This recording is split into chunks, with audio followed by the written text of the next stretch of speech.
dette est une porte d'entrée pour expliquer de nombreux problèmes, et un problème justement central auquel il faut s'attaquer si on veut, si on espère des changements de politique, pour des politiques plus sociales, plus écologiques, pour des migrations plus humaines, voire vraiment humaines. Ça serait vraiment, c'est vraiment important donc de s'attaquer à la dette. Et au CETM, je vais donner la parole ici à deux personnes ici présentes, Chiara Filoni, qui est du CETM Belgique, mais aussi du CETM Italie. Depuis quelques années, il y a eu le lancement du CETM en Italie. Il travaille notamment sur les audits de la dette. La présentation du CETM pourrait être longue, mais d'ailleurs, donc CETM, c'est comité. À la base, c'est comité pour l'annulation de la dette du tiers-monde, et depuis quelques années, avec la crise de la dette globale en 2007-2008, crise financière plutôt en 2007-2008, on parle maintenant de CETM pour comité pour l'abolition des dettes illégitimes, parce qu'on travaille tout autant sur les dettes des pays du Nord que sur les dettes des pays du Sud. Les contextes sont différents, mais les mécanismes du système dette peuvent être les mêmes, dans le sens où il y a des dettes illégitimes au nord comme au sud, des dettes qui n'ont pas profité aux populations. Et c'est intéressant donc de faire le lien entre la dette et l'immigration à travers ce qui se passe en Italie, mais aussi Mamadou Ba, qui est un ami et militant du CETM, qui a milité dans différents pays, dans différents lieux, dans différents mouvements, et qui va plutôt nous parler de l'Afrique de l'Ouest, l'Afrique en général, mais aussi, si tu le souhaites, en Belgique aussi. Voilà, je vais, sans être trop long, je vais donner la parole à Chiara pour parler des... Bon, on entend beaucoup parler de l'Italie ces derniers mois, j'ai l'impression, avec un focus sur le gouvernement de droite nationaliste, extrême droite, avec notamment Salvini, mais c'est intéressant d'aller un peu plus en profondeur et voir justement à travers l'histoire coloniale et l'histoire coloniale globale, mais aussi l'histoire coloniale plus récente. Qu'est-ce qui se passe réellement? Et si tu peux parler peut-être déjà des politiques récentes, des politiques de refoulement en Italie envers les migrants, notamment qui viennent de Libye. Et oui. Si vous voulez, pardon, un dernier petit mot, si vous voulez compléter votre présentation aussi, n'hésitez pas. Super. Merci Robin et merci au Point Culture pour nous avoir accueillis. Moi, je vais parler très rapidement des politiques migratoires en Italie en ce qui concerne les politiques de refoulement, parce que politique migratoire, c'est beaucoup de choses. Et franchement, je ne suis pas préparée sur toute cette matière-là. Mais par contre, la politique de refoulement des bateaux en Méditerranée, c'est quelque chose qui est très actuel, comme vous le voyez dans les médias, et qui, comme disait Robin, est lié aussi à l'histoire coloniale de l'Italie et à l'histoire coloniale plus en général de l'Europe. Donc je vais faire aussi des liens avec l'Union européenne et l'accord avec la Turquie et tout ce qui se passe en Grèce, mais je vais essayer d'être rapide pour ne pas piétiner sur le temps de Mamadou. Pourquoi c'est intéressant de parler de Méditerranée? C'est vrai qu'il y a beaucoup de routes des migrants, mais les 3/4 de morts en Méditerranée, en fait, dans la mer en général, donc les 3/4 des migrants qui meurent en mer, c'est dans la Méditerranée centrale, donc ce qu'on voit arriver en Italie, en fait. Et il y a beaucoup de décrets de loi qui sont sortis les dernières années, et ce qu'on connaît le plus dans les journaux, c'est en fait les politiques de Salvini, qui maintenant est en Belgique. Donc il va venir d'ailleurs lundi à Anvers, on organise une mobilisation avec les Antifa à Anvers. Si vous voulez venir, c'est à 19h. Voilà, petite pub. Et donc Salvini, en fait, il est dans la une de tous les journaux puisque son décret loi sécurité est marqué comme les décrets méchants, etc. Déjà, parler des décrets sécurité, donc faire un parallèle entre, une assimilation en fait, entre migrants et malfaiteurs, migrants et criminels, voire terroristes, c'est déjà quelque chose qui moi, ça me choque, ça me révolte, puisque pour moi, on ne parle pas de sécurité, mais voilà, pour nos gouvernements, en fait, la question des migrants, c'est une question des frontières, une question de sécurité. Donc ça, c'est la première chose. La deuxième chose, ce que Salvini a fait, c'est trois choses principales. La première, c'est en fait, mais vous en avez un peu entendu parler avec les cas de Carola Rackete qui voilà, a été arrêtée pendant un moment, etc. Elle a été libérée, heureusement, etc. Et donc elle a été arrêtée puisque son décret loi en fait disait que en fait il y a déjà une amende pour toute personne, pour les commandants qui en fait ramènent des migrants dans les ports de l'Italie. Donc il y a une amende entre 3 500 et 5 500 euros par migrant sur tout bateau qui débarque dans un port après avoir secouru un migrant et après en fait avoir reçu les stops du ministère de l'Intérieur. Ça, c'est le deuxième point. Le ministère de l'Intérieur aujourd'hui, donc le gouvernement peut stopper tout bateau qui est dans la Méditerranée, donc dans les eaux italiennes, pour 10 000 raisons, pour des raisons qui lui sont propres aussi.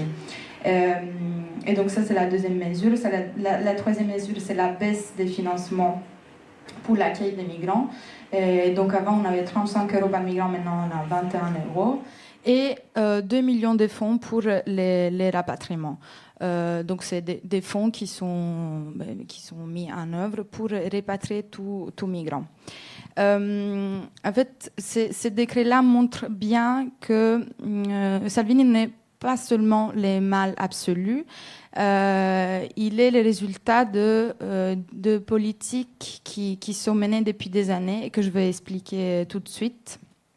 Et il est le résultat aussi de toute une série de peurs qui sont installées auprès de la population italienne et européenne en général, suite à l'application des mesures d'austérité qui sont très fortes, qui sont très profondes, etc., et qui n'ont fait qu'augmenter l'effet de la crise, augmenter la précarité, augmenter la pauvreté. Salvini est une personne qui est très maligne, qui a su jouer sous ces peurs-là et qui a su faire passer ces décrets très facilement, en fait. Parce que les migrants, aujourd'hui, c'est l'ennemi et parce que c'est très facile de dire que c'est les migrants qui nous volent le travail.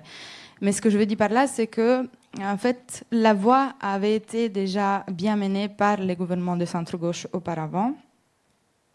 Et dans la personne de Minniti. Donc Minniti, il est très connu en Italie, peut-être en Belgique un peu moins, mais en fait c'est lui qui a mené les plus profondes politiques d'austérité et un décret, loi aussi sécurité, qui est très très très raciste et qui, comme disait Robin dans son intro, en fait fait les liens avec la colonisation italienne en Libye.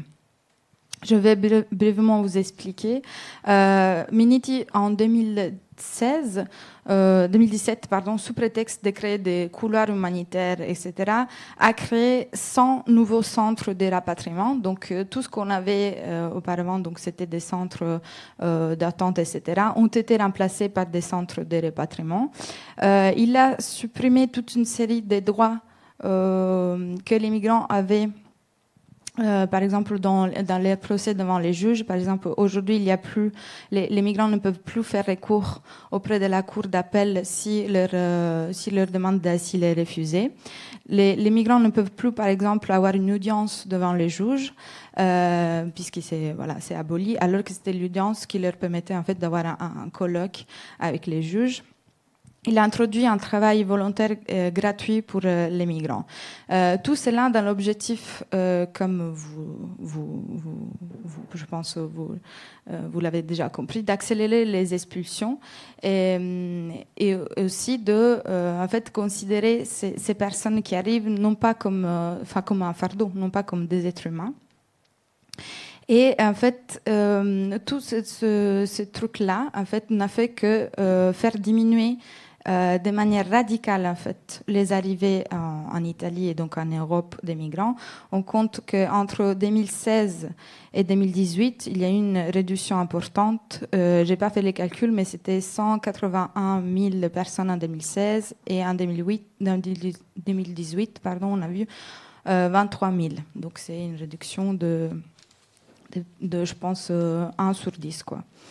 Et donc, tous ces décrets-là, en plus de tout ce que je viens de dire, s'accompagnaient par la criminalisation des ONG. Il y a eu un code de conduite pour les ONG. Donc, ce code de conduite, en fait, a été refusé par certaines ONG, comme Sea-Watch, CI, MSF, donc Médecins sans frontières, a été accepté par Save the Children et des ONG de Malte. Mais les codes disaient en gros il disait beaucoup de choses, mais que par exemple les bateaux ne pouvaient pas rentrer dans les eaux libyennes pour récupérer des migrants. Ils ne pouvaient pas transférer des migrants sur leurs embarcations. Or, ça, c'est très grave pour moi, puisque les gardes-côtes libyennes, en fait, laissent les migrants en mer mourir. Et ce qui faisait les bateaux italiens, c'était la garde-côte italienne ou les ONG récupéraient les migrants. Et les codes de conduite prévoient aussi qu'il y a toute une série d'enquêtes qui peuvent être faites par les juges italiens, etc. Donc, qui permettent aussi d'avoir la police italienne à bord pour mener tous ces types d'enquêtes. Donc, certains ONG ont refusé cela. À côté de tout ça, en fait, il y a un truc assez grave qui se passe et qui est secret. C'est pas secret sous les papiers dans le sens qu'il y a un mémorandum Italie-Libye qui est fait et qui s'appelle mémorandum Italie-Libye, mais qui derrière cache en fait toute une série de pots de vin que les gouvernements italiens auraient payés à des clans libyens. Donc, le mémorandum dit que l'Italie s'engage à financer des centres de détention en Libye. L'Italie s'engage à former des gardes-côtes libyens. Donc, ces deux choses, en fait, sont aussi prévues dans les fonds fiduciaires d'urgence de l'Union européenne. Donc, c'est l'Italie qui met à peu près la moitié de sous pour ces deux trucs et l'Union européenne qui cofinance les trucs. Ce qu'il y a, c'est que l'Union européenne comme l'Italie sont bien conscientes des violations des droits humains par les gardes-côtes libyennes et par les gardiens des centres fermés et juste ferment les yeux et finance tout ça. Donc, on se met dans la bouche toute une série de beaux mots pour dire que voilà, on respecte les droits humains, qu'on crée des centres fermés où les migrants peuvent être accueillis, mais de l'autre côté, on finance aussi nous les centres de détention en Libye et les maltraitements qui sont faits sur les migrants. Donc moi, je trouve ça assez grave. Excuse-moi, ouais. Une petite question. Le mémorandum, ça date de quand ? C'est 2017. Ah ok, c'est récent. Oui, mais en fait c'était au même temps que les décrets d'immunity et c'est le même ministre de l'extérieur qui fait cet accord-là avec la Libye. Mais ce n'est pas fini, puisque ces mémorandums cachent aussi des accords secrets qui sont faits entre le gouvernement italien et une personne qui est connue avec le nom de Bija. Et il s'appelle en vrai Abdul Rahman Milat. Et en fait, c'est un chef de garde-côte libyen de la zone ouest de la Libye. Et en fait, c'est un peu la personne qui gère le trafic des êtres humains en Libye. En fait, c'est une des personnes les plus importantes. Cette personne a été interviewée par une journaliste italienne et a avoué tout ça. Donc, a avoué que c'est lui qui gère... Enfin, il n'a pas dit qu'il maltraite les migrants, mais il a dit que c'est lui qui gère le trafic des êtres humains. Et la journaliste, en fait, a fait une enquête par après, et donc elle a trouvé que, en fait, les services secrets italiens avaient donné un pot de vin de 5 millions de dollars à des milices de la zone, c'était des milices de Dabashi à Sabrata, qui s'occupaient en fait d'arrêter les départs vers l'Italie, vers l'Union européenne. Donc c'est nous qui finançons, si vous voulez, les morts dans les centres fermés en Libye, quoi. Et donc, il y a tout ça. Et donc, l'Union européenne fait ça avec l'Italie, avec les fonds fiduciaires d'urgence dont je vous parlais. Et en plus de ça, l'Italie et l'Union européenne financent aussi pas mal d'armements qui sont vendus en Libye depuis, depuis toujours, en fait. Sauf qu'à un moment, il y avait eu un embargo qui avait été imposé à la Libye. Et donc cet embargo n'a jamais été respecté sous lobbying de l'Italie.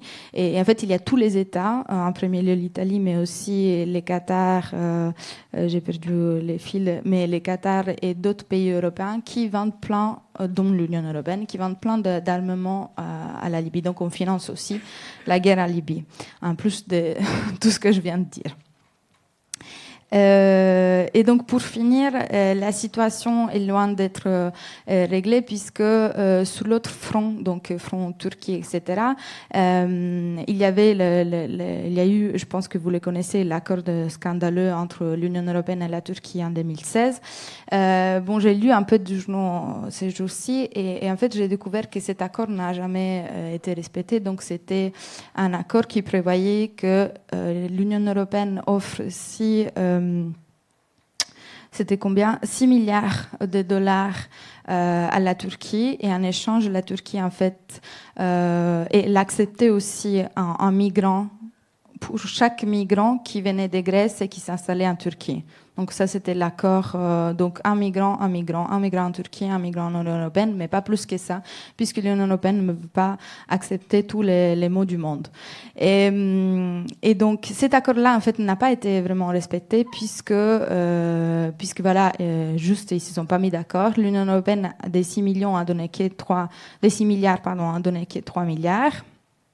Et donc, il y a beaucoup de tensions en ce moment. Erdogan, il fonce à fond. Il dit que là, la situation est explosive. Et la situation est explosive parce que cette année seulement, en 2019, ils sont arrivés 26 000 migrants qui est sur les îles qui sont, les îles grecques qui sont tout au long de la Turquie. Et il y a eu des documentaires par rapport à ça et la situation est vraiment explosive. Pour chaque centre qui devrait accueillir 600 migrants, il y en a 6 000 et la situation est désastreuse, quoi. Ils n'ont pas mangé, ils vivent avec les souris, les serpents, ils sont dans des situations, ils n'ont pas de maison, ils sont tout au long de la forêt, quoi. Ils sont même pas dans les centres. Bref, la situation est explosive.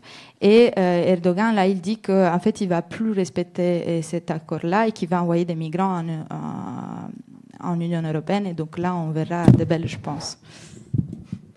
Merci, Chiara.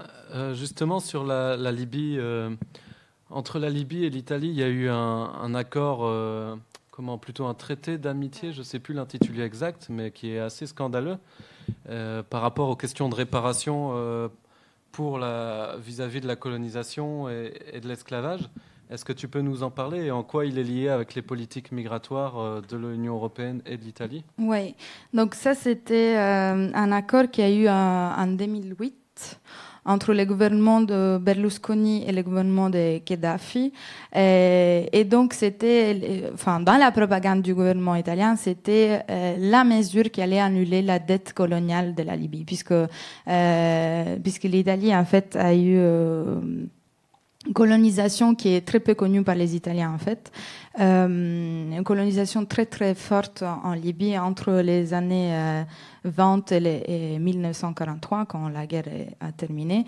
Et donc, était très, très dur au moment du fascisme aussi. Il y a eu des camps de concentration qui ont été créés.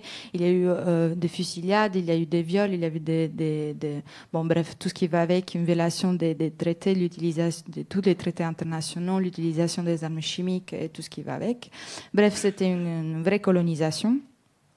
Et donc, l'Italie de Berlusconi s'engageait en fait à réduire la dette libyenne de 5 milliards de dollars en dédommagement de l'occupation.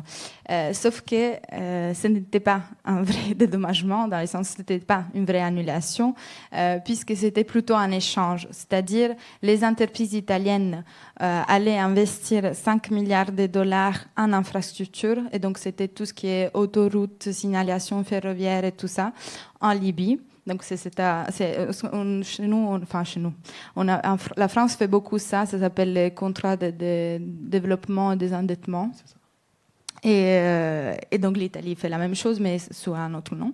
Et donc il y avait tout ce type de dons, on va dire, mais c'était pas des dons, c'est des investissements commerciaux des entreprises italiennes, en échange de la lutte contre le terrorisme, la criminalité organisée, l'immigration clandestine. Donc vous pouvez imaginer ce qui est là-dedans, mais ce qui est très grave à ce moment-là, c'est que c'est à ce moment-là qu'on commence, nous, à financer, donc les Italiens commencent à financer les centres fermés à Libye. Donc c'est en 2008, et puis ça continue jusqu'à maintenant, quoi. Et c'est via tous ces traités-là que les centres fermés sont construits, quoi. Et on sait très bien qu'il y a des violations des droits humains. On sait très bien que tous les traités internationaux ne sont pas respectés par les gardiens des centres, mais voilà, juste, on ne s'en soucie pas. Merci beaucoup, Chiara. On va enchaîner avec Mamadou. Parallèlement, avec Chiara, on a vu dans les grandes lignes un peu, parce que sans le dire, sans dire le mot, l'austérité, comment l'austérité, la dette et l'austérité sont utilisées pour pointer des boucs émissaires, pour pointer les migrants et réduire leurs droits toujours vers le plus bas. Toi, venant d'Afrique de l'Ouest, comment vous avez analysé, comment, selon toi, les politiques d'ajustement structurel impactent les migrations de manière générale? Ok, merci beaucoup. Alors, moi, j'aime beaucoup ce thème-là quand on parle du futur de l'Afrique. Et aussi, oui, mais évidemment, le futur de l'Afrique aussi, actuellement, ça dépend de la dette aussi, y en dépend aussi. Le futur de l'Afrique, oui. Alors, pour comprendre aussi où on en est aujourd'hui, il faut d'abord démarrer par où on est quitté, parce que l'Afrique, c'est un continent tout d'abord solide, a été victime de plein de choses. Quand on commence par d'abord l'esclavage, et après on arrive à la colonisation, et il y a une nouvelle forme de colonisation qui est, oui, c'est les indépendances, mais par contre, la période des indépendances, mais on tombe sous une nouvelle forme de colonisation, et qui est la dette. C'est la dette qui est utilisée pour pouvoir coloniser, c'est la nouvelle forme de colonisation. Et oui, il y a effectivement, aujourd'hui, quand on parle, le phénomène migratoire, il est présenté comme Chiara l'a dit, comme une propagande, et c'est sous une forme de propagande. Parce que, alors, il y a cette histoire, oui, c'est effectivement, et quand on revient un peu sur aujourd'hui les politiques d'austérité qu'on voit ici, et c'est le copier-coller du plan d'ajustement structurel. Et quand on recherche un peu les causes de la migration aujourd'hui, on va retrouver ces causes sur les plans d'ajustement structurel qui ont été imposés à l'Afrique dans les années 80. Aujourd'hui, le problème, où ça cause problème un peu, c'est sur la migration économique. Aujourd'hui, oui, effectivement, il y a certains trucs, c'est sur ça on arrive, les politiques n'arrivent pas à se décider là-dessus. Pourquoi ils n'arrivent pas à se décider? Parce que le problème de la migration, ce n'est pas la migration elle-même en soi qui est traitée, mais ce sont les migrants qui sont traités. Je vais vous donner quelques exemples au fil du temps. Alors, si je parle des plans d'ajustement structurel, ça, c'est un plan qui a été imposé à l'Afrique depuis les années 80. Mais quand même, il y a eu des résistances qui se sont mises en place, telles que, quand on prend, il y a eu quelques résistances, telles que il y avait Sékou Touré, il y avait Modibo Keïta dans les années 80, telles que Sékou Touré, la veille des indépendances. La veille des indépendances, qu'est-ce qu'ils ont fait? Ils ont demandé une indépendance totale des pays africains. Mais malheureusement, ça n'a pas été le cas. Il y a eu une trahison entre eux-mêmes, ceux qui ont demandé ça. Et ça c'est ce qui a entraîné... il y a eu une trahison quand même entre eux-mêmes. Donc, le plan d'ajustement structurel, qu'est-ce que ça dit? C'est d'abord, il y a quelques points essentiels qui sont dedans. C'est d'abord la privatisation des ressources des pays. Et aussi, il y a la dévaluation, certains points qui sont essentiels, tels que la dévaluation. Et aussi, on peut parler aussi de la dévaluation du franc CFA. C'est la dévaluation, on a vu le franc CFA dégringoler à hauteur de 50%. Ça, c'est un choc très, très important pour les agriculteurs, pour les agriculteurs et tout ça. Parce que on favorise, c'est que, oui, c'est un choc hyper important. Quelle était ta question?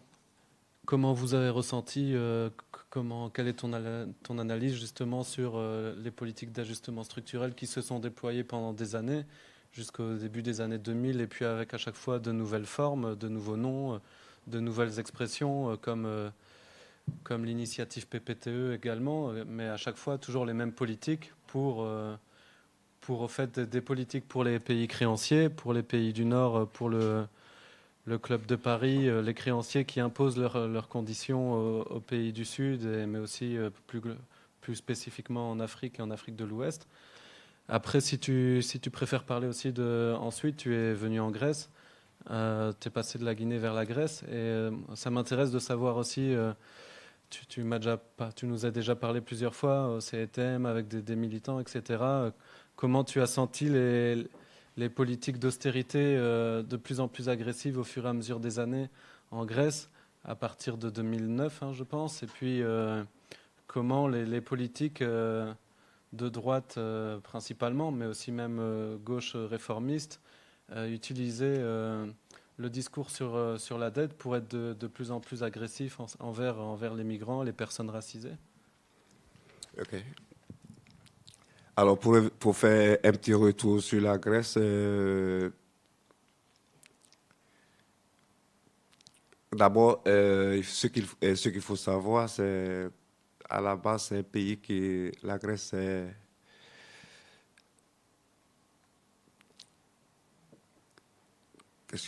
la Grèce, à la base, la Grèce, aujourd'hui, c'est un pays qui a souffert de la crise économique, d'abord, mais quand on voit, ne pensons pas que peut-être que la Grèce a été comme ça pendant tout le temps. Au début, c'était un pays qui est très, très accueillant, au début, qui accueillait beaucoup. Mais la crise économique a fait que, bon, il y a eu un changement de mentalité.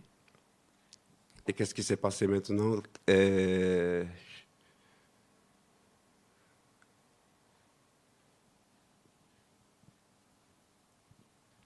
Si tu peux expliquer, si ça te va, par exemple, avant l'arrivée de Syriza au pouvoir, comment ça se passait, et puis après, avec l'arrivée au Parlement des néo-nazis, de Obdoré, comment ça a évolué?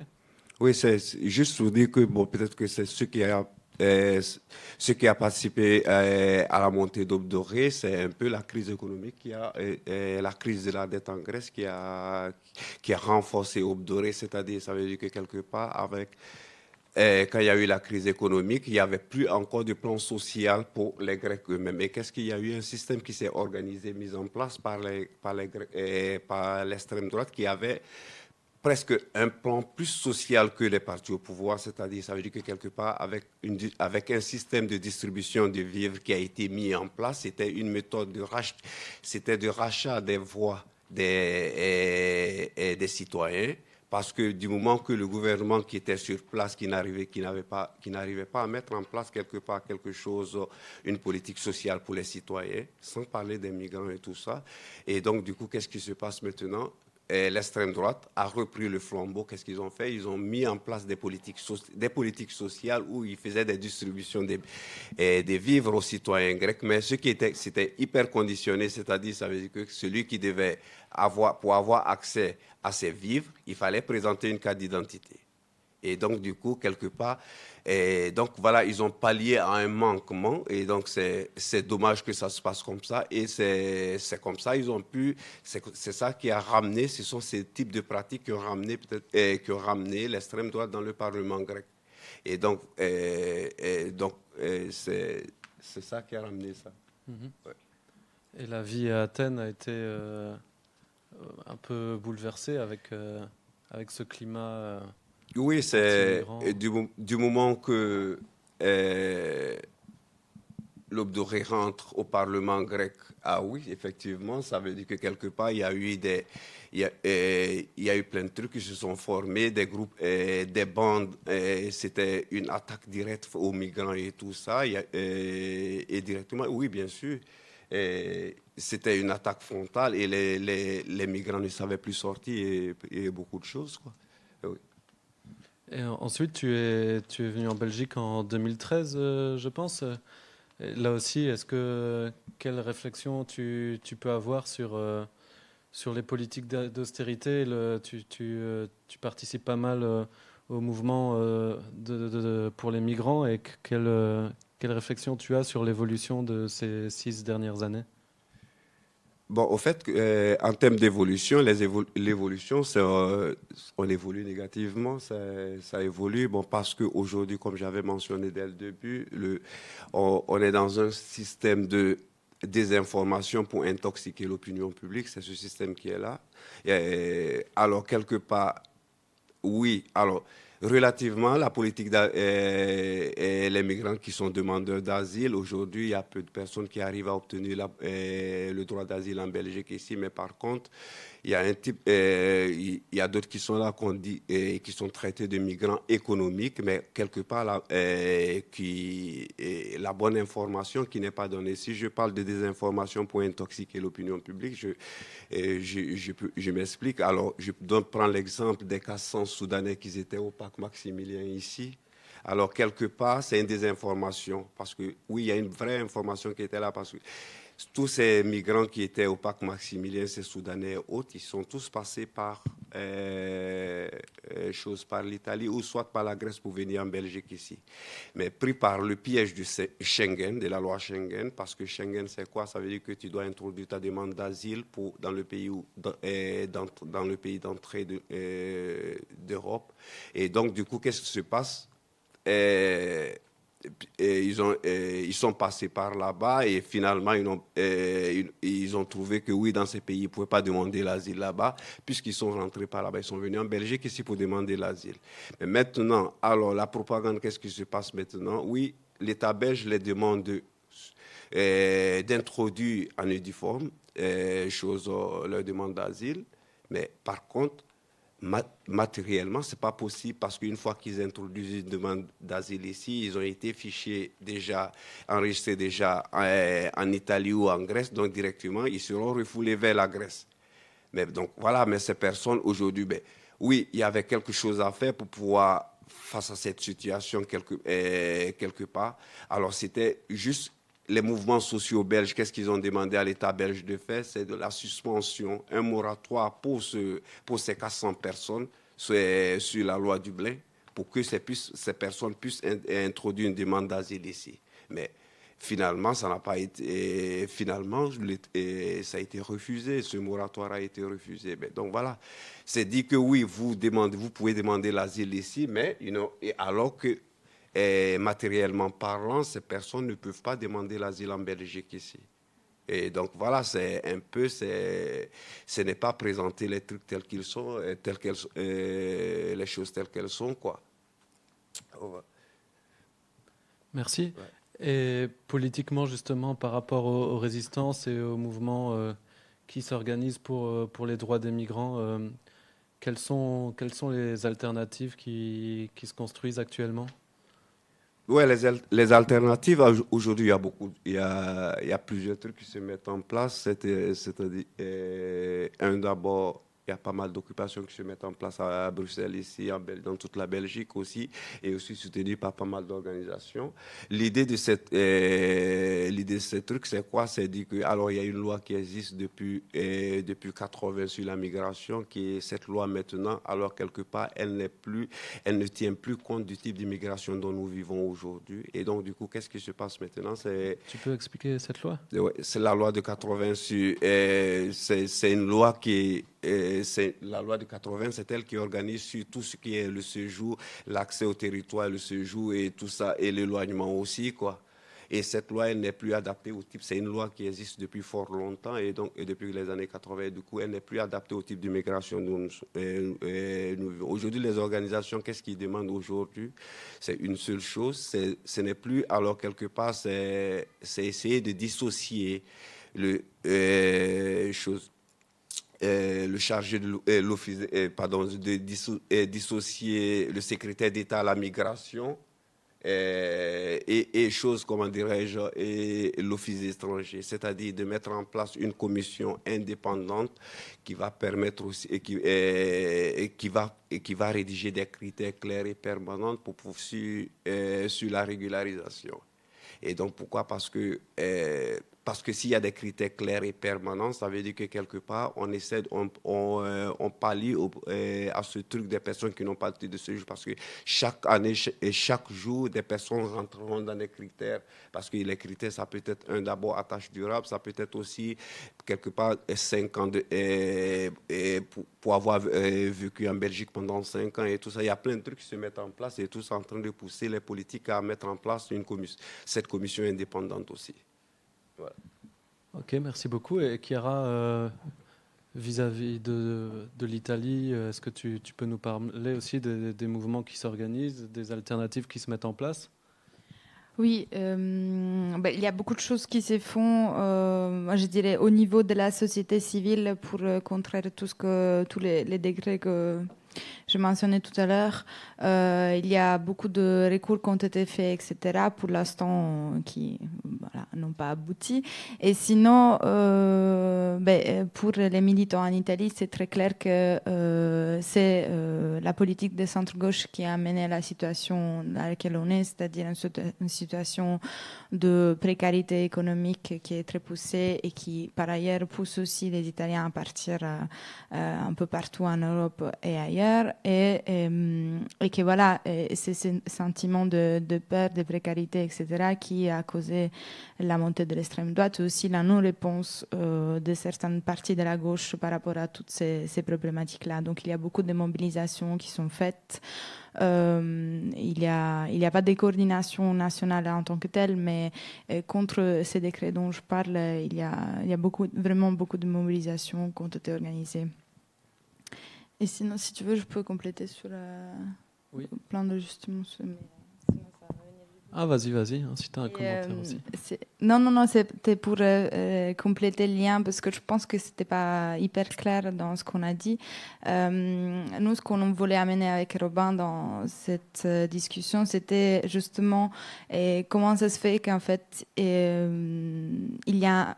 Quel est le lien en fait entre la migration et le colonialisme et les plans d'ajustement structurel, etc. Pour nous, le lien est évident dans le sens que la colonisation, les transferts coloniaux, si vous voulez, ont duré 3 siècles et demi. Donc, on a commencé avec la découverte des Amériques. Et donc là, il y a eu la traite négrière, etc. Mais c'est à ce moment-là, en fait, que les migrations ont été accélérées, puisque les premiers transferts, donc pour nous, nous on le considère comme la traite négrière africaine, quoi. Et ensuite, il y a tout ce qui est les fruits du travail des esclaves qui est ramené en Europe, donc tout ce qui est argent, latex, bois, café, cacao, coton, etc. Et la troisième, si vous voulez, le troisième transfert, c'est tout ce qui est ressources naturelles, etc. Ce qu'on appelle aujourd'hui extractivisme, à l'époque, se faisait déjà. Et voilà, c'est tout ce type de transfert, en fait, qui crée une série déjà des passages qui sont très importants. Seulement la traite négrière et l'esclavage colonial a déplacé de 11 à 14 millions de personnes. et en fait la colonisation en soi a porté l'immigration dans le sens que on a eu d'abord les Amériques et ensuite l'Afrique et l'Asie jusqu'aux indépendances que Mamadou mentionnait. Mais voilà, c'est via la dépossession de cette population de les ressources, etc., qu'on a créé les conditions en fait pour que ces personnes vivent dans la pauvreté la plus absolue et qu'on les pousse en fait à migrer. Ça, c'est une première chose. Et la deuxième chose, c'est que il y a des déplacements qui sont faits suite à la période coloniale et ces déplacements sont par exemple vers les métropoles coloniales. Et donc, exemple, France, Algérie, c'est éclatant, je pense. Mais il y a aussi toute une série de déplacements qui ne sont pas toujours à l'œil, enfin, qui ne sont pas remarqués par l'opinion publique, qui sont par exemple tous les morts pendant les guerres mondiales. Donc, par exemple, les soldats africains ont été utilisés dans les guerres, dans les deux guerres mondiales, etc. Et c'est toute une série de personnes en fait qui ont prêté leur corps, etc., pour les puissances coloniales, etc. Il y en a qui sont morts en guerre, il y en a qui sont morts après, parce que juste comme les Sénégalais, revendiquaient leur paiement pour avoir presté les services militaires n'importe où en Europe, quoi. Et donc, ça, c'est un peu la question avec la colonisation. Et puis, il y a tout ce que Mamadou disait par rapport aux politiques d'ajustement structurel. Je ne vais pas faire l'historique de la dette, etc., parce que vous allez vous ennuyer. Mais la question de la dette est primordiale, puisque c'est les métropoles coloniales, en fait, qui ont créé la dette de ces pays-là. C'est-à-dire, c'est à partir des années 50 et 60 qu'en fait, la France, l'Allemagne, l'Italie, l'Angleterre, etc., ont en fait demandé toute une série de prêts à la Banque mondiale à l'époque pour faire toute une série de projets, etc. Et ces dettes-là, en fait, sont restées dans les colonies, si vous voulez, et aussi dans les États nouvellement indépendants. Et alors, pour les droits internationaux, en fait, ces dettes-là sont complètement odieuses, c'est-à-dire tout nouveau régime peut ne pas respecter les traités du régime précédent. C'est juste, ils ont été héredités, comment on dit ? Hérités. Et donc, voilà, ça, c'est un premier chantage qui est fait à cause de la dette. Et donc, toute cette dette-là, elle a continué à s'accumuler pendant les années, avec les taux d'intérêt qui s'accumulent, etc., avec l'effet boule de neige qui fait que, voilà, on triple, quadruple, et on le multiplie par 100 000 fois. Je pense qu'on a fait un calcul à un moment au CDTM, on était, les États du Sud ont remboursé jusqu'à 1000 fois leur dette. C'était 1000 fois 100 fois. 100 fois, pardon, j'exagère. Mais donc, pendant ce temps-là, c'était multiplié par 50. Voilà. Et donc, tout ça pour dire qu'on en est arrivé à un moment où, en fait, ces trucs-là explose parce qu'on ne peut pas rester comme ça. Et les premières qui déclarent défaut de paiement sur la dette, c'est le Mexique en 81. Et donc, depuis, en fait, il y a les institutions financières internationales qui interviennent à nouveau en disant « Ah, on a la recette pour éliminer toutes vos dettes. » Et la recette, ce sont ce que disait Mamadou, donc les ajustements structurels, c'est les coupes dans les secteurs de la santé, de l'éducation, etc. C'est les privatisations de tout ce qui était entreprise à l'époque publique, etc. C'était gel des fonctionnaires, tout ce qu'on a connu en Grèce, comme disait Mamadou.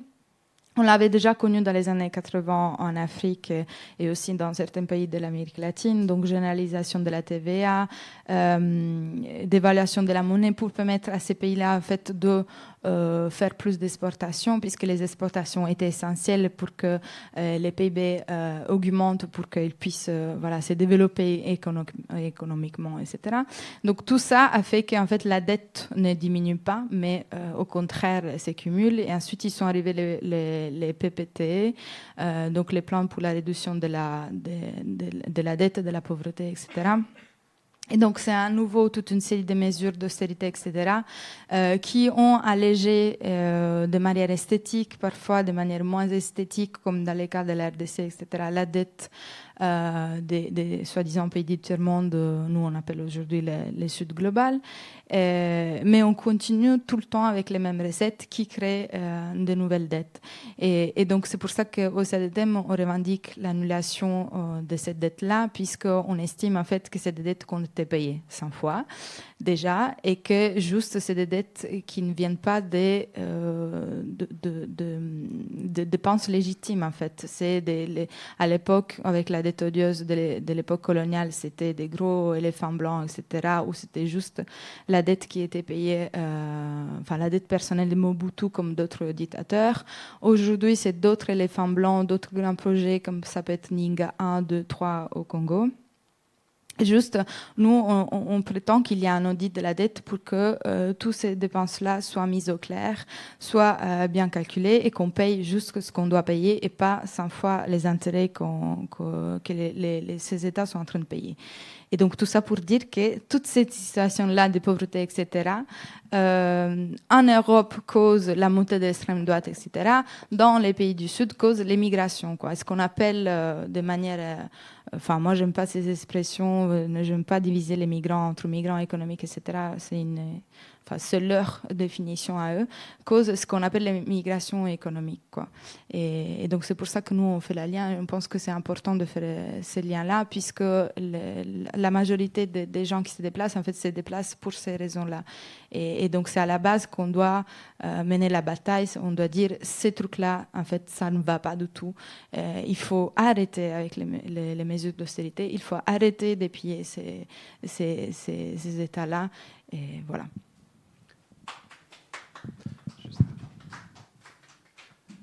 Un petit mot quand même avant de continuer la discussion avec les personnes présentes ici, si vous avez des commentaires, des questions, des réflexions. Juste, c'est important aussi quand même de parler de l'aide publique au développement qui déjà n'est pas une aide, hein, mais c'est important aussi d'expliquer en quoi ça consiste réellement. Quelle arnaque ça représente, Mamadou, si tu peux en toucher un mot. Ouais, l'aide publique au développement. L'aide publique au développement, alors aujourd'hui, pour les pays occidentaux, c'est une aide qu'ils accordent, je ne sais pas à hauteur de combien, peut-être ça doit être 1% ou bien 0,1% du PIB, du pays qu'ils accordent au pays. Mais aujourd'hui, cette aide est décomptée même par chose, c'est réduit aussi, même pour le financement. Ce montant est réduit dans le financement du droit d'asile ici. Tout ce qu'ils ont financé dans le droit d'asile est décompté là-dedans. Et la question qui se pose, évidemment, c'est quoi? Est-ce que cette aide, depuis 50 ans, cette aide au développement qui a été accordée aux pays du Sud, qu'est-ce que ça peut changer? On a quelques exemples. Oui, aujourd'hui, la majeure partie de la diaspora aujourd'hui, des afrodescendants, ils disent que oui, cette aide n'a plus lieu d'être aujourd'hui. Parce qu'on a vu des pays, dans certains pays africains, qui ont pu changer le système chez eux sans passer par l'aide au développement.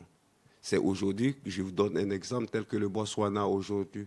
Le Botswana, c'est un pays qui est de l'Afrique orientale, qui était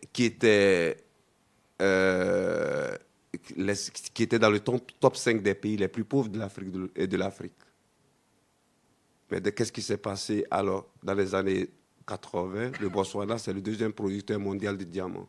Mais le fait d'activer un seul mécanisme, ça change. Ça n'a même pas l'aide au développement qui a changé le Botswana. Mais le fait, avant les années 80, les Botswanais migraient pour venir en Belgique, en Europe ici. Mais aujourd'hui, la migration a changé de sens. À cause de quoi? Le fait d'activer un seul mécanisme. C'est quoi? Ils ont nationalisé leurs ressources naturelles et minières. C'est tout ce qu'ils ont activé. Qu'est-ce qu'ils ont fait? Le Botswana, c'est une colonie anglaise et deuxième producteur mondial de diamants. Et depuis la colonisation, il y a une compagnie anglaise qui exploitait le diamant là-bas. Et le diamant était acheté à l'état brut pour ramener en Angleterre.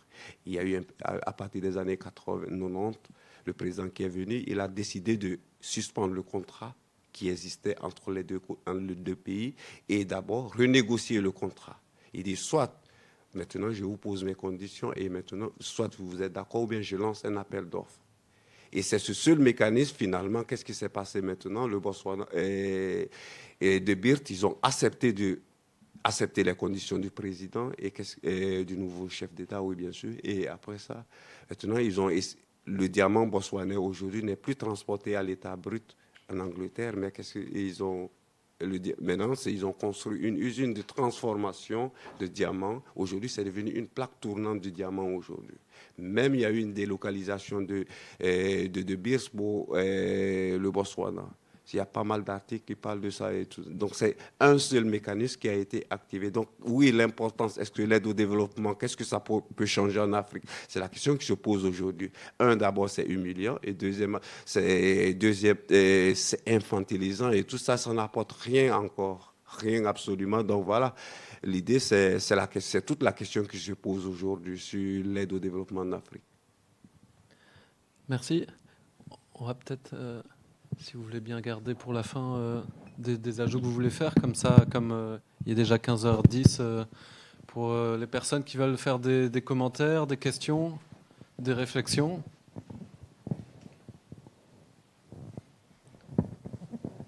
Ça va, il y a un micro. Oui, bonjour. Merci pour cet exposé. Donc moi, je ne suis pas économiste, mais juste une question naïve. Quels sont les arguments clés de la part des opposants à l'annulation d'une dette qui paraît injuste d'après vos exposés? Aujourd'hui, quelles sont les principales raisons qui sont avancées par les gens qui sont pour la perpétuation de la dette finalement? Merci. On prend 2-3 questions ou commentaires. Est-ce qu'il y a d'autres personnes?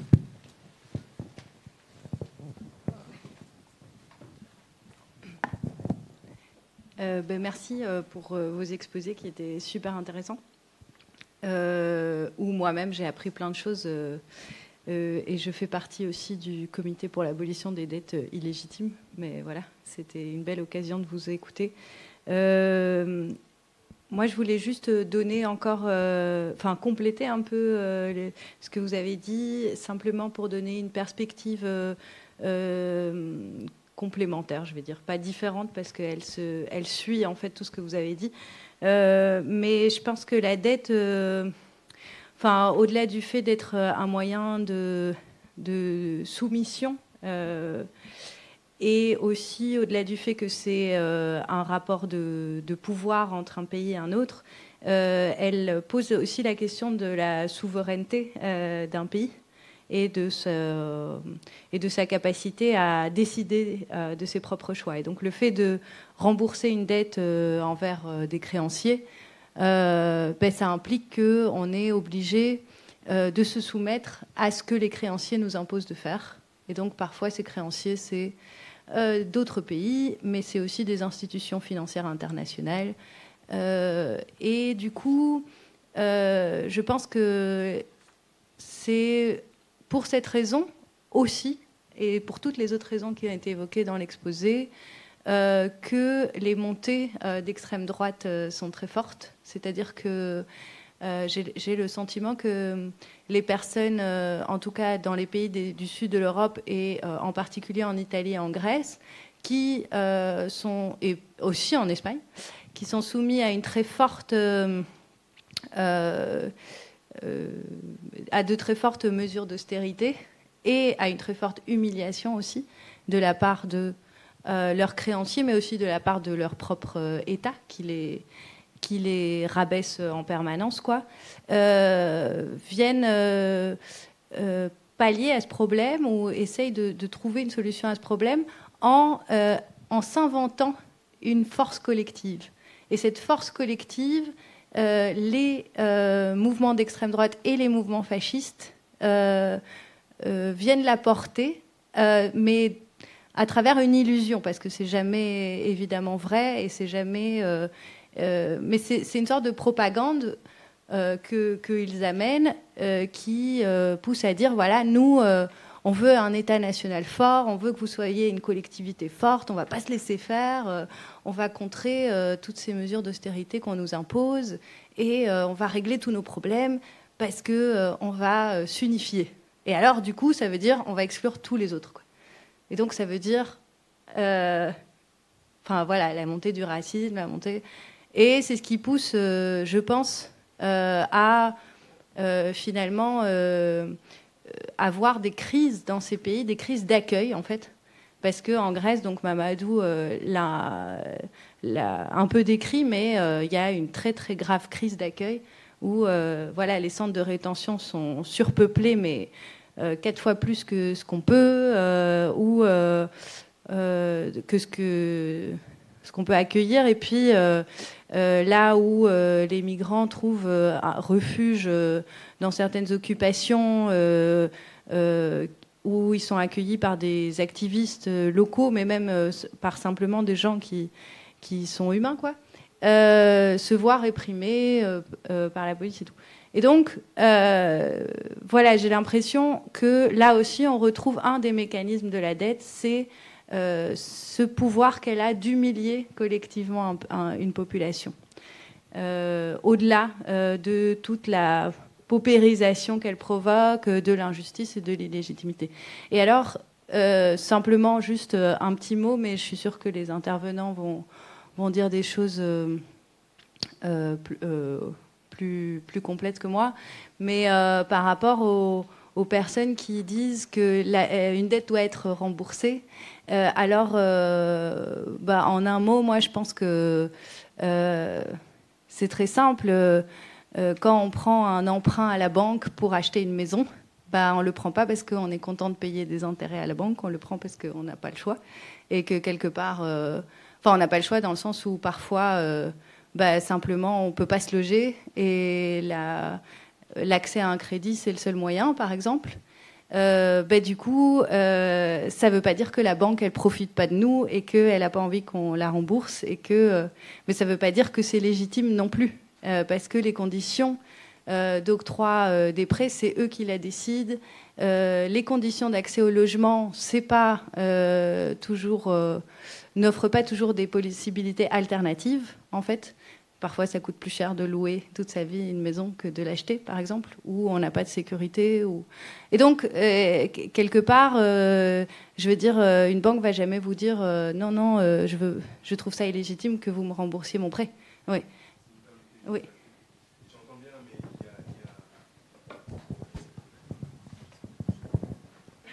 bien, mais j'entends bien, mais il y a...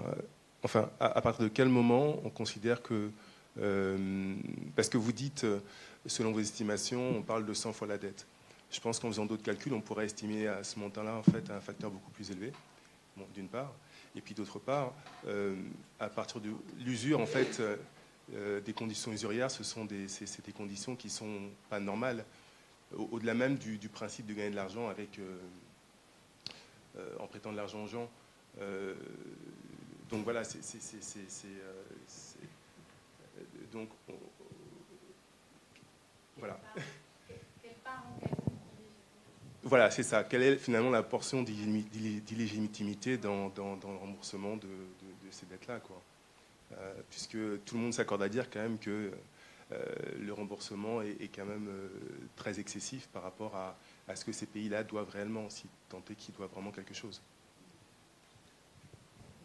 Merci pour vos questions et ton commentaire. Eva, est-ce qu'il y a d'autres personnes avant que Chiara réponde? Par rapport à l'arnaque que constitue l'aide au développement, il n'y a pas seulement le fait que c'est humiliant et que c'est une fausse réponse, mais c'est aussi le fait que ça alimente la corruption, enfin que l'argent il profite qu'à une nouvelle bourgeoisie qui est complice de la bourgeoisie européenne, enfin occidentale. Est-ce qu'on a des chiffres là-dessus? Et d'autre part, la crise de l'accueil européen, d'une part, il est fait par le manque de solidarité ou des pays européens, enfin par exemple de l'Europe de l'Ouest, pour la Grèce et l'Espagne. Par exemple, il y a à Samos, du coup, il y a un camp enfin, je sais pas, là où il aurait dû y avoir une personne, il y en a peut-être 60. Enfin, il y a en effet des drames humanitaires qui se jouent, mais c'est aussi à cause de Dublin et du manque de solidarité européenne. Mais ce qu'il faudrait... après, je pense qu'il ne faut pas non plus être hypnotisé par la dette, parce que c'est qu'un symptôme d'un problème plus vaste. Enfin, c'est par exemple la continuité du néocolonialisme de multinationales comme celle de Bolloré, qui continue à avoir une main trop prégnante. Par exemple, en Afrique de l'Ouest, on voit Orange partout. Au Sénégal, on reconnaît toutes les enseignes qu'on voit à Paris, à Vase, ou pour l'assurance, ou Décathlon, Auchan.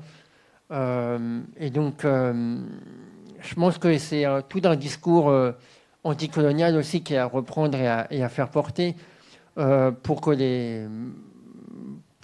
parce qu'en effet, le problème des sociodémocrates, enfin de la gauche de droite, on va dire, c'est qu'elle n'a même pas ce discours anticolonial-là. Et donc, c'est pour ça qu'elle ne peut pas contrer le discours d'extrême droite, parce qu'elle ne propose pas notre vision du monde. Je pense que c'est sur ça que doit se jouer le combat. Merci bien. Personne derrière? Et après, je vous laisse répondre. Merci. Bonjour, bonjour à tous.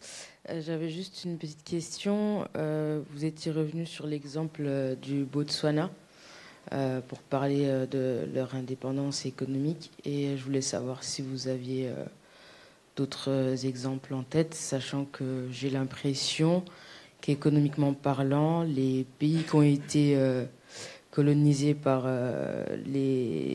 l'Empire britannique ont au final justement... enfin, j'ai l'impression qu'ils ont plus de facilité à renégocier leurs contrats. Enfin, je ne sais pas si c'est le cas, mais en tout cas, quand on parle des pays qui avancent, entre guillemets, économiquement, on cite souvent des pays qui ont été liés à l'Empire britannique.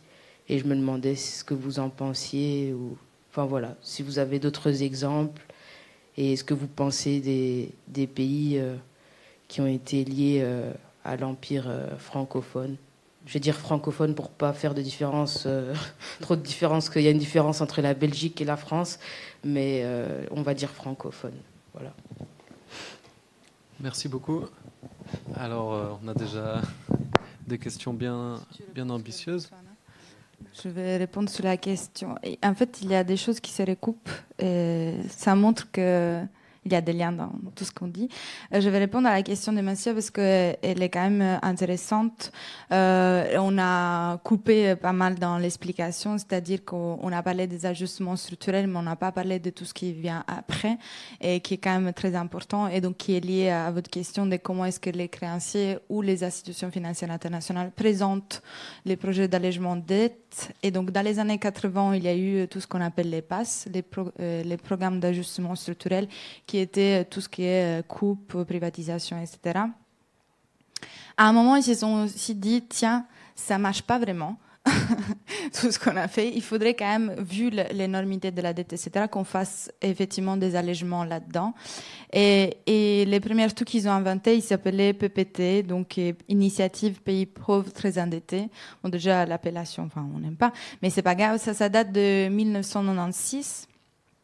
Et donc, les problèmes, il y a plusieurs problèmes avec cette initiative-là. Je vais être brève.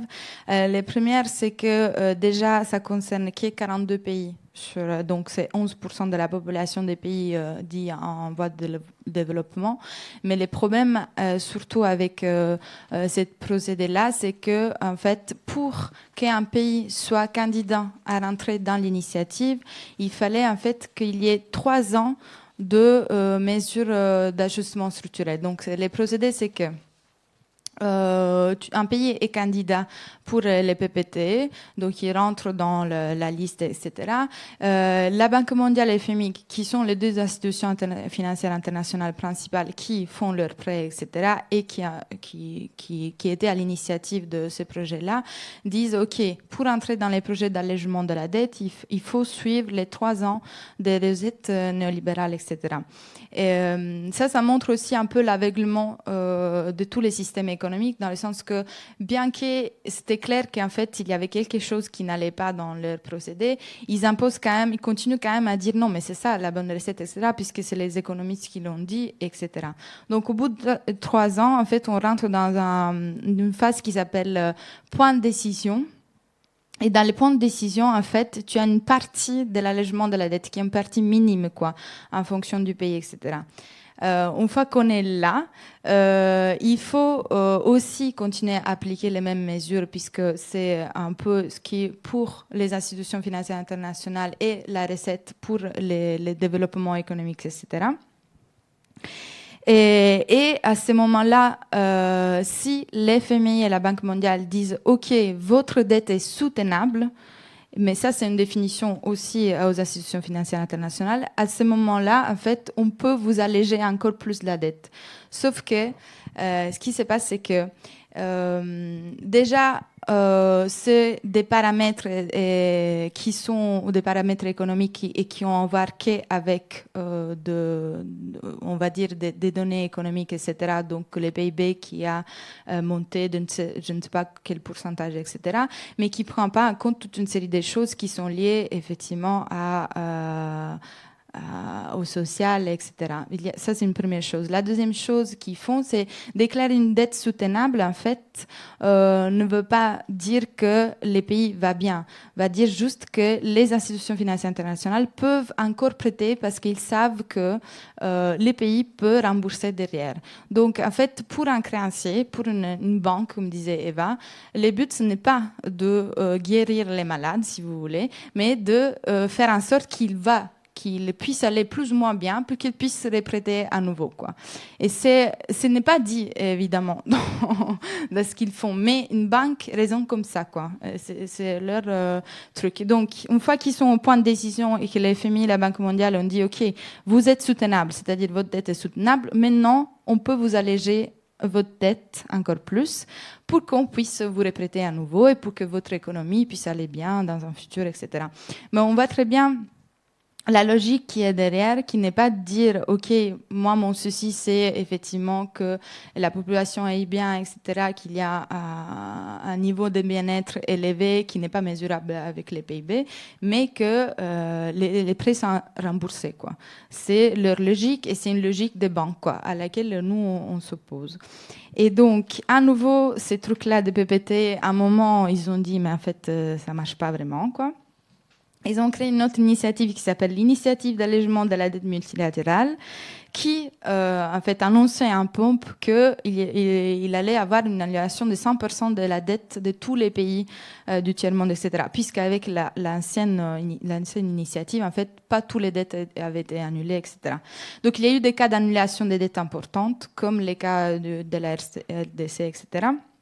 Mais à nouveau, les constats restent amers dans le sens qu'il y a 18 pays d'Afrique subsaharienne bénéficiaires de l'AIDM, donc cette initiative dont je vous parle.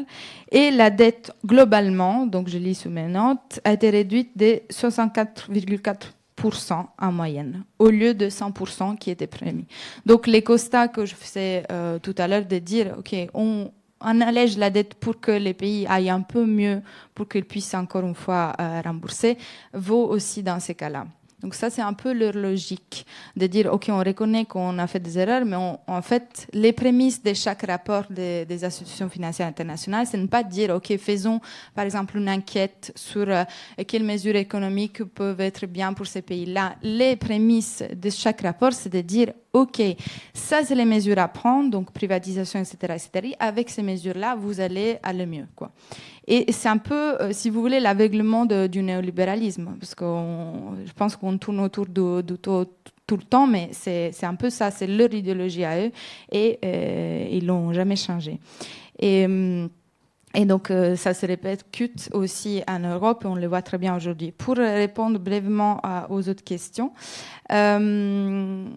donc, moi, je pense que tout ce qui a été dit là sur la crise de l'accueil, etc., tout ce qui est monté de l'extrême droite, etc., ça va avec ce qu'on disait au début, c'est-à-dire c'est la base, c'est un peu pour moi les mesures économiques qui sont impliquées dans les différents pays. Et c'est là-dedans, en fait, que ça se joue la crise.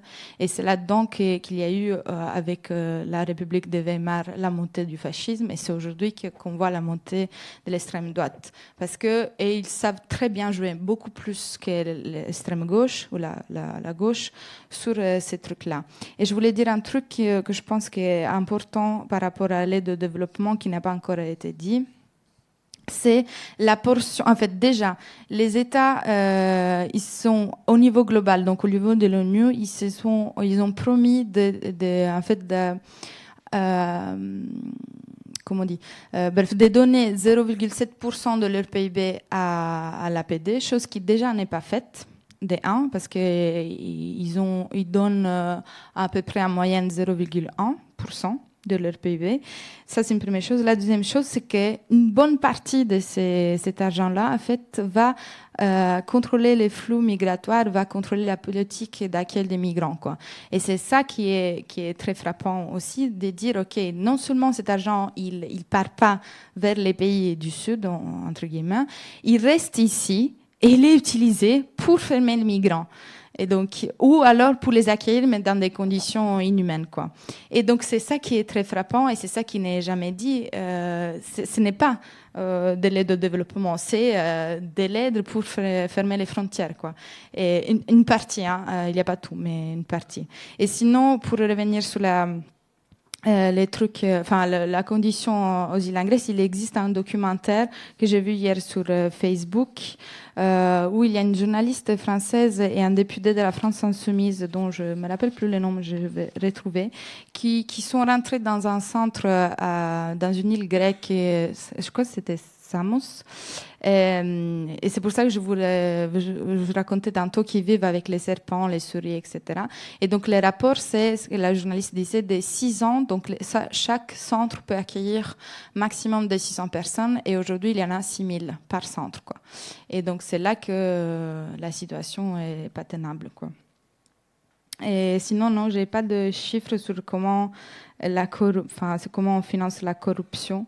Mais je pense que c'est tout à fait ce que vous disiez par rapport au néocolonialisme. La gauche la gauche institutionnelle, mais même la gauche dans certains partis un peu de gauche radicale, ne s'approprie pas suffisamment du discours du néocolonialisme parce que ça nous remet en question aussi, ça remet en question nos modes de vie, ça remet en question notre consommation, toute une série de choses. Mais il faut absolument parler de tout ça, il faut parler d'extractivisme, il faut parler de contrat de désendettement, ce qu'on disait tantôt. Il faut parler de dette parce que ça rentre dedans. Et voilà, tout ça, ça rentre dans ce qu'on appelle le néocolonialisme et on est en train de le vivre. Et si on ne le remet pas en question, si on ne remet pas en question la manière dont on vit, je pense qu'on ne va pas aller très loin. Je peux compléter un peu avant. Pour la question de monsieur aussi, vous demandiez les arguments des personnes ou des institutions, je pense, qui s'opposent à l'annulation de dette. Au fait, c'est une vision politique des annulations de dette. Il n'y en a pas tant que ça qui sont revendiquées. Il y avait Sankara et puis on a vu ce que ça a donné. Après, il y a... je dis ça comme si c'était connu de tout le monde, mais voilà, il était... Avec le discours à Addis Abeba en 87... il avait dit il faut refuser, il faut annuler la dette. Cette dette, elle est illégitime. Il le disait avec d'autres mots, peut-être. Il n'a peut-être pas dit illégitime, mais il disait c'est une dette qui ne nous profite pas. Il demandait que les autres chefs d'État le rejoignent pour refuser de payer la dette. Et puis il était tout seul. Et après, là aussi c'est compliqué. On ne va pas parler trop longtemps de ça, mais il a été assassiné avec la complicité de la France, avec Compaoré qui a pris sa place ensuite. Mais non, je dis juste ça parce que Sankara est l'exemple le plus frappant.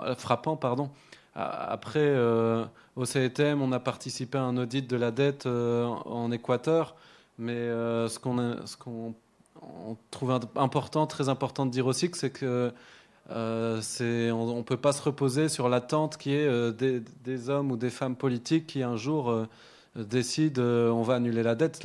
En Équateur, il y avait une mobilisation suite à une crise sociale et politique, écologique aussi, depuis des années, qui fait que Rafael Correa a mis dans son programme, en se portant candidat à la présidentielle, l'annulation des dettes.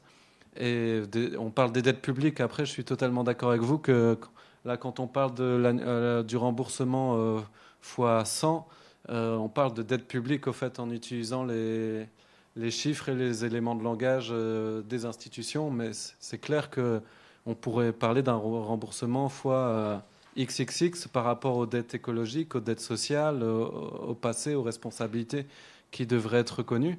Mais ce que je voulais dire principalement, c'est aussi, c'est en lien avec ce que Chiara a dit, il y a les discours contre l'annulation de dette. Au fait, il n'y en a pas tant que ça. Et c'est une vision politique. La plupart du temps, les visions politiques sont assez modérées là-dessus. Et à l'ONU, il y a un cadre, un groupe de travail pour la restructuration des dettes. Mais la restructuration, c'est ce que Chiara a expliqué. Au fait, il y a eu une grande confusion aussi, je pense, avec l'arrivée de Syriza au pouvoir, au gouvernement en 2015, et où les médias en Europe parlaient attention, Syriza veut annuler la dette grecque.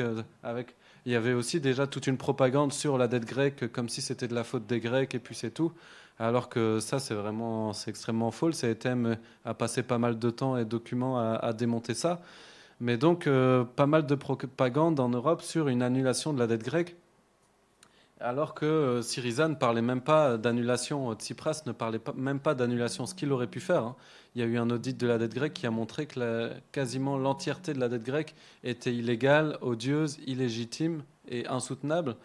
Mais donc, à l'ONU, ce qui se passe, c'est restructuration. La restructuration, c'est donc c'est allonger les durées les délais de paiement, ou c'est retarder les délais de paiement, ou alors alléger, mais alléger d'une manière très très très infime, quoi. Ça ne remet pas du tout au CETM. Voilà quand on parle de légitimité, c'est le fondement de la dette, et donc la restructuration ne remet pas du tout en cause le fondement de la dette. Je ne sais pas si ça répond un peu à votre question.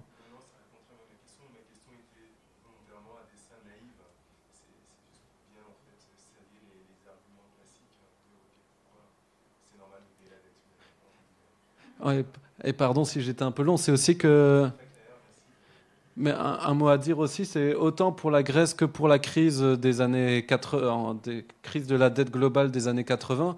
Au fait, quand on parle de crise de la dette, c'est surtout pour crise des banques. Au fait, en Grèce, s'il y a eu des plans de sauvetage, quand il y a des plans de sauvetage en Grèce par le FMI et d'autres, c'est déjà pas du tout des plans de sauvetage, mais c'est des plans de sauvetage pas de l'État, au fait. C'est des plans de sauvetage pour sauver les banques qui ont spéculé, qui ont joué sur tel ou tel pays.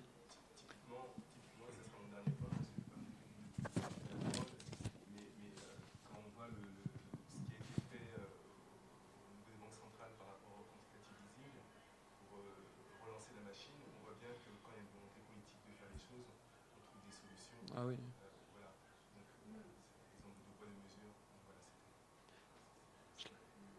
Merci. Mamadou, il y avait d'autres questions. Ouais, pour rebondir sur votre question sur le Botswana, alors je suis passé parler rapidement du Botswana parce que c'est plus profond que ça. Quand je parle du Botswana, c'est qu'il y a un article même qui a été publié par le PNUD qui disait, le PNUD c'est le Programme des Nations Unies pour le développement, ils annonçaient une croissance insolente du Botswana. C'est que tellement ça allait très vite, quoi. Alors il faut savoir que les colonies françaises ne sont pas soumises aux mêmes conditions que les colonies anglaises. C'est-à-dire, ça veut dire que les colonies anglaises, la majorité, ils ont en même temps à l'indépendance, ils ont obtenu l'indépendance presque économique et politique et tout ça. Mais par contre, les colonies françaises, c'est que oui, il y a eu une convention qui a été signée entre les colonies françaises et les pays africains. C'est-à-dire, on appelle ça le pacte colonial. C'est 11 points, mais c'est ce pacte qui scelle l'avenir des pays. C'est que c'est 11 points seulement, mais ça dit tout. C'est ça dit tout là-dedans, quoi. Mais c'est un seul pays qui a refusé de signer ce pacte colonial, c'est la Guinée, seulement. La Guinée seulement qui a refusé de signer. Et en répression, qu'est-ce qui s'est passé? Il y a eu la France dans toute sa fureur. Qu'est-ce qu'elle a fait? C'est ce pacte qui impose aux pays africains le franc CFA. et aussi tout ce qu'ils doivent faire aussi pour tout projet qu'ils doivent lancer, tout ça, que construction, tout ça, ça doit passer par les entreprises. C'est ça qui explique l'implantation des entreprises françaises en Afrique, parce qu'ils ne peuvent pas aller, ils n'ont pas le droit d'aller signer d'autres accords sans passer par la France, et tout doit passer par la France. Et donc, c'est une autre forme de colonisation, ça. Mais seule la Guinée qui a cette liberté. Mais oui, la Guinée a eu cette liberté, mais il y a eu une répression très, très féroce sur la France, parce que, d'abord, puisque la Guinée a dit non à ce pacte colonial. Et donc, du coup, ce qui s'est passé, c'est d'abord, pour créer le soulèvement populaire, la France a injecté des faux billets en partant, injecté des faux billets dans la Banque centrale guinéenne pour d'abord créer la frustration, la colère populaire pour faire sauter Sékou Touré. Après ça, 3000 Français ont quitté la Guinée. Donc, du coup, qu'est-ce qu'ils ont fait? Tout ce qu'ils ne pouvaient pas ramener en France, ils ont tout détruit. Et donc, c'est pour cela que vous allez partir en Guinée, vous n'allez rien trouver comme monument bien français là-bas. Ça n'existe pas, ils ont tout détruit. Et ils ont tout détruit avant de partir. Mais par contre, oui, l'expérience botswanais, il y a eu un président africain qui l'a tenté, qui est Laurent Gbagbo aussi, sur le café cacao. Il a essayé de dire oui, vouloir essayer de mettre un embargo là-dessus et vouloir dire oui, ok, si maintenant nous, en tant que peut-être que premier producteur mondial du café cacao, donc du coup, on ne va plus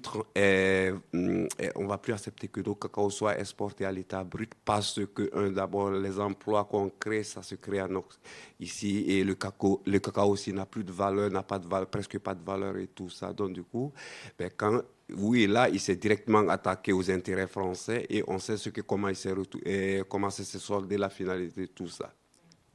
Alors, il y a quelques pays qui ont réussi ça. Je peux donner un exemple, comme le Ghana. C'est une colonie anglaise aussi.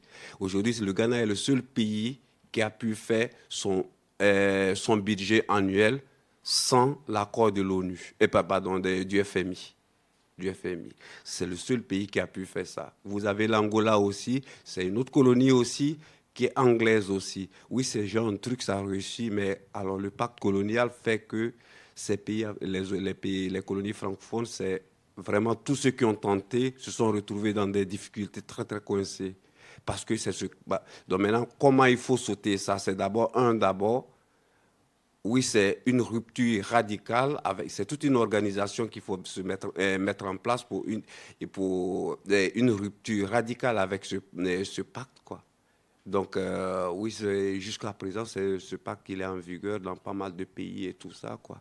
C'est 11 points, je ne peux pas les citer tout de suite, mais bon, voilà, c'est 11 points, ça scelle l'avenir du pays, ça empêche tout développement du pays. Même tout ce qu'on... Alors, quelque part, en tant que même armement comme ça, tous ces pays doivent l'acheter, ont l'obligation d'acheter.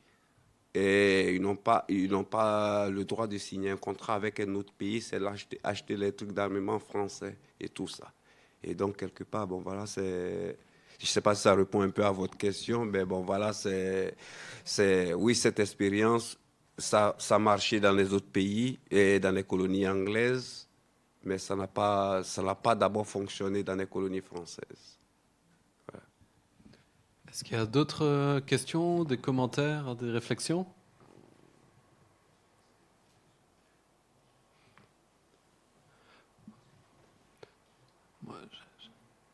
J'avais un petit mot en plus quand même sur l'aide publique au développement aussi, parce que c'est clair, ça je ne sais pas, moi, je ne suis pas du tout spécialiste sur la question, mais je pense que c'est plutôt récent qui compte l'asile et le renvoi des migrants, que ça compte dans l'aide publique au développement. J'ai l'impression que ça fait moins de 10 ans.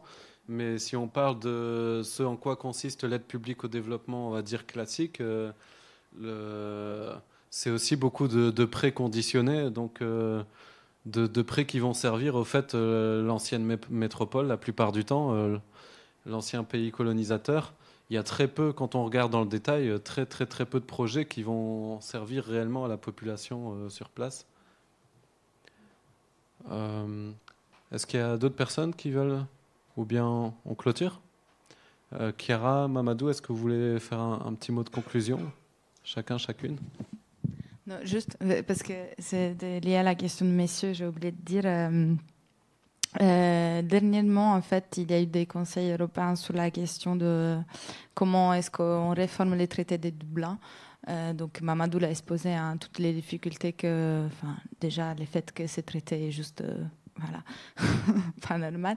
Et ils n'ont pas réussi à en sortir, enfin, franchement, quoi, ils n'arrivent pas.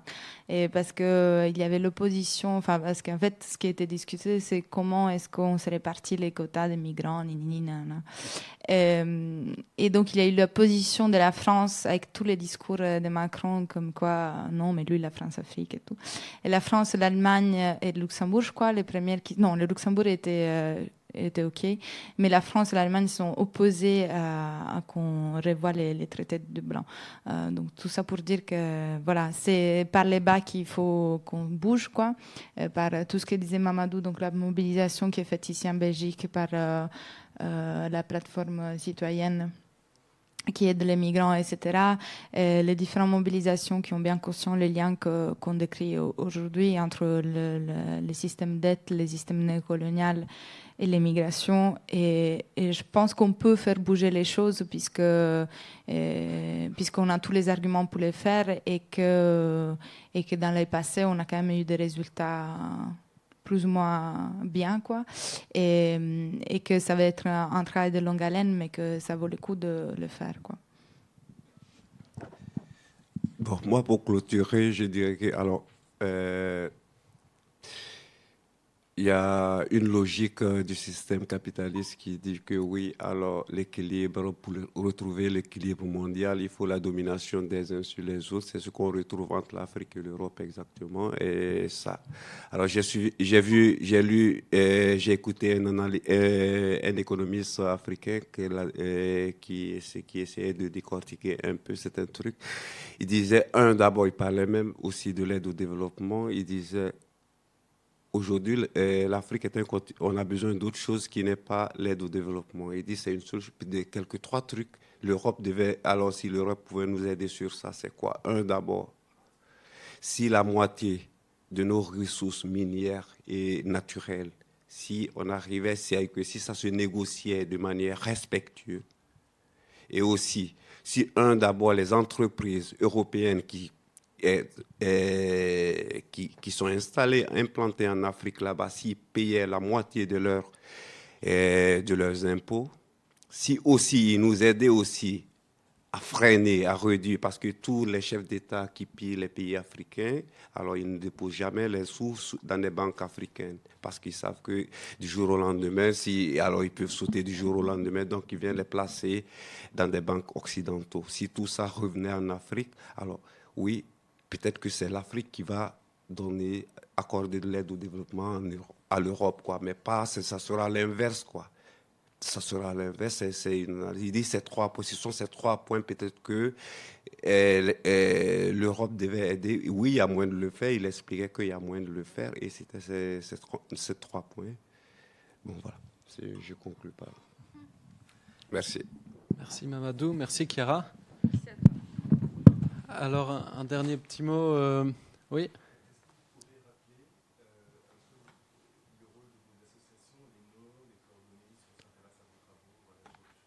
Ah ouais, bah, j'allais clôturer moi-même là-dessus.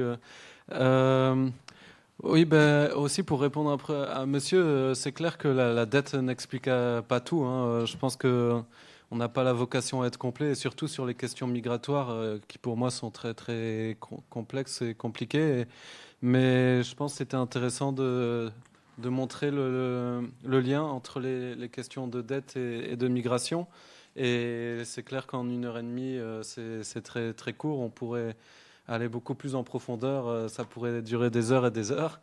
Et autant sur l'un que sur l'autre, mais encore plus aussi sur dette et migration. Et bah, donc encore merci à Dany pour l'invitation et merci à vous pour votre participation. Et un petit mot aussi pour justement quand on... Dette et migration, on avait... moi, je m'occupe de la revue du CETM, Les autres voix de la planète. Et dans il y a le premier numéro qui est sur les restructurations de dettes, solution ou pas, alors qu'au CETM, on est plutôt pour l'annulation des dettes illégitimes. Il y a le deuxième numéro qui était sur dette écologique et extractivisme. Et dedans, il y a un article sur migration, pillage et climat. Et aussi dans l'avant-dernier numéro qui est sur dette coloniale et réparation, il y a un article très très instructif d'Attaque CATM Maroc qui est sur dette coloniale et migration, mais aussi sur dette éducative. Il est bien développé aussi, bon, un peu synthétique parce que ça fait pas 20 pages non plus, mais il fait quand même 5-6 pages, donc c'est assez chouette, je trouve, les éléments qui sont mis dedans pour avoir un peu un petit bagage là-dessus. Et oui aussi, quand c'est clair qu'on n'est pas complet ou exhaustif, quand on parle par exemple sur les pays anglophones, enfin, les pays qui étaient dominés par l'Angleterre en comparaison aux pays qui étaient dominés par la France ou la Belgique. Enfin, dominés, c'est pas le bon mot, colonisé. C'est sur le Ghana, par exemple. Pardon, là, je m'écarte un peu, mais c'est quand même en lien avec la dernière revue au fait du CATM. C'est sur la crise de la dette dans les pays du Sud. Le Ghana, on a cette impression. C'est clair que il y a plein de choses intéressantes au Ghana.